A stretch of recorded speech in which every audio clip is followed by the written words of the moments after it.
Po mund të themi që jemi në fund të avarisë, ka filluar furnizimi i depës qytetit, janë ndezur stacionet e prodhimit të ujit, me pjesët që erdhën dje në mbrëmje dhe ju i pate vetë nga Turqia, me njerë filloi instalimi i tyre dhe vendosja e tyre për eliminimin e defektit, gjë e cila u realizuar në rreth orës 4-5 të mëngjesit ditës sotme.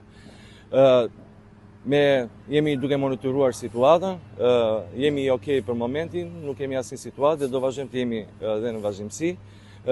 Specialistët, ekspertët, inxhinierët kanë vlerësuar që është çdo gjë në rregull dhe aktualisht që po flasim, depo i qytetit po furnizohet me ujë nga stacionet e prodhimit.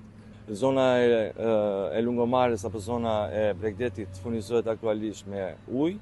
Për zonën e qytetit, furnizimi do të jetë me sistem shpërndarje, mbasi të furnizohet dhe të mbushet e gjithë depozitat e depove të qytetit, do filloj shpërndarja e ujit rreth orës 17 të kësaj mbasdite. Aktualisht jemi në rregull, megjithatë do bëjmë gjitha vlerësimet për situatën,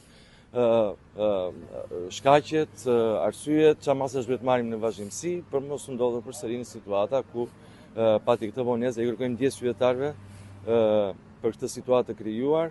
Është bërë maksimumi dhe angazhimi në mbështetje dhe me kryetarin e Bashkisë Vlorë, Bashkinë e Vlorës, me mbështetjen e Drejtorisë Përgjithshme të Ujësisë Kanalizimeve në Tiranë, qeverisë, nga të gjitha palët është bërë një angazhim maksimal.